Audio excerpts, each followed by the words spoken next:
오늘은 남녀노소 불문하고 가장 많이 받는 시술 중에 하나인 입술 필러에 관련해서 좀 설명을 드릴까 하거든요. 네. 이 작은 시술로 이미지 변화를 좀 시킬 수 있는 대중화된 시술이라 보시면 될 것 같아요. 맞습니다. 입술에 대해서 고민이 많으신 분들이 많은데 실제로 뭐 어떤 필러를 얼마큼의 용량을 진행하셔야 되는지 실제로 궁금해 하시기 때문에 그런 부분들 편하게 이야기 나눠보도록 하겠습니다.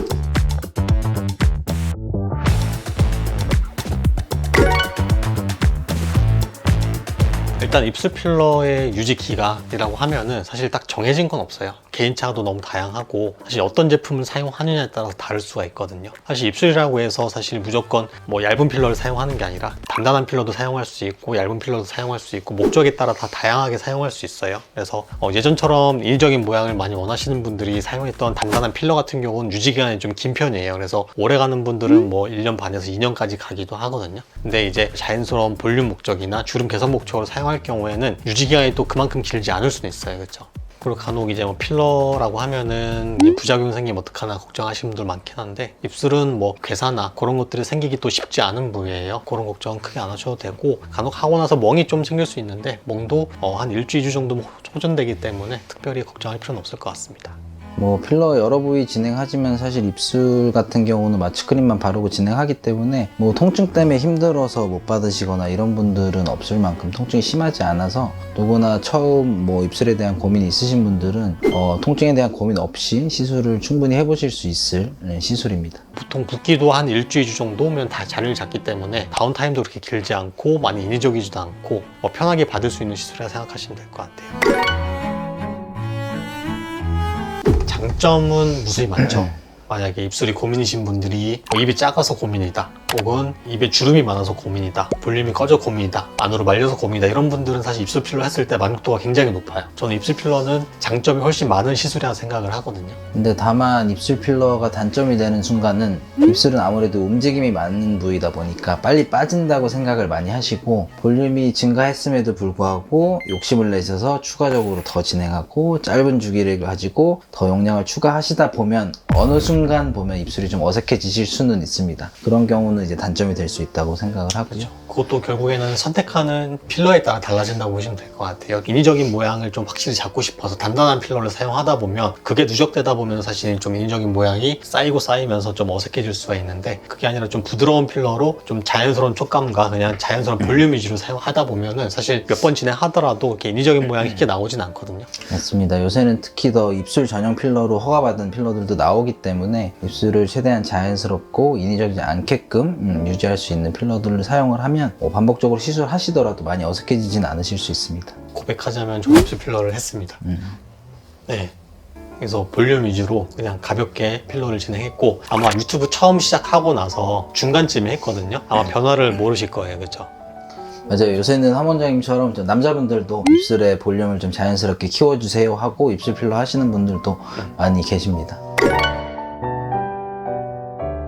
저는 얼굴에서 밸런스를 좀 중요하게 생각합니다. 사실 단순하게 우리가 입술 필러를 한다고 해서 입술만 보는 게 아니라 내 얼굴에서 입술이 어떤 포지션을 차지하고 있고 어느 정도 비율을 가지고 있는지가 중요하기 때문에, 그리고 옆에서 봤을 때 이 볼륨을 굉장히 입술 필러 할 때 중요시 생각을 하거든요. 입술 필러를 너무 과하게 넣으신 분들이 측면에서 봤을 때 오리입처럼 너무 튀어나오는 경우들이 있어요. 그런 경우는 굉장히 좀 어색해질 수 있기 때문에 그 비율을 좀 많이 따지는 편입니다, 저는. 그리고 저는 또 중요하게 보는 거는 이제 좌우의 대칭. 보통은 누구나 다 비대칭이 조금씩 있으신데 그거에 대해서 이제 비대칭이 심한 분들은 어느 정도 인지를 하시지만 제가 봤을 때는 비대칭인데 본인은 비대칭인지 모르시는 경우들이 종종 있습니다. 그럴 경우는 필러로 최대한 대칭을 맞춰드리고 그런 부분에 있어서도 충분히 만족도가 높게 결과가 나타날 수 있습니다. 보통 가로로 길어지게끔 하려면 입술의 가쪽에 볼륨을 좀 주는 편이고요.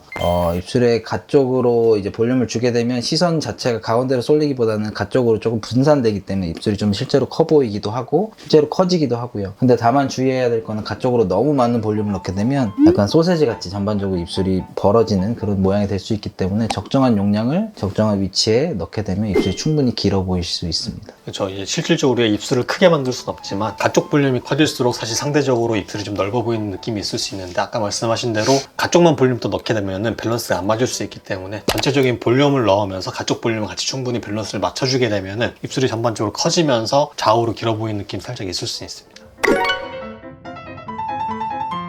사실 요즘 트렌드가 좀 자연스러운 이제 그 모양으로 바뀐 것도 있지만 입술 필러를 예전처럼 단순하게 모양만을 위해서 진행하는 게 아니라 우리 안티에이징 측면을 진행하는 경우도 많아요. 사실 나이가 들수록 입술도 탄력이 떨어지고 주름이 많아질 수밖에 없기 때문에 사실 그런 주름 목적 개선으로 진행하는 경우도 많아서 리쥬란 HB 같은 걸 입술에 넣어줘서 우리 같이 또 탄력 개선시켜주는 목적으로 사용하기도 합니다. 그래서 요즘에는 이제 입술 필러를 하러 오실 때는 나한테 맞는 게 뭔지 고민을 해보시고 모양을 잡기를 원하시는 건지 아니면은 탄력 개선을 원하시는 건지 주름 개선을 원하시는 건지 거기에 맞춰서 사실 잘 디자인해서 시술이 들어가는 게 좋고요. 각각 한 가지만 들어가는 게 아니라 나는 볼륨 어느 정도 베이스로 깔고 나서 탄력 올려주기 위해서 주름 필러가 같이 들어가기도 하고요. 아니면 볼륨 필러랑 리쥬란 HB에 같이 들어가기도 하기 때문에 이런 것들이 잘 조합해서 들어가면은 조금 더 자연스러우면서도 생기 있어 보이는 입술이 되지 않을까 생각이 듭니다.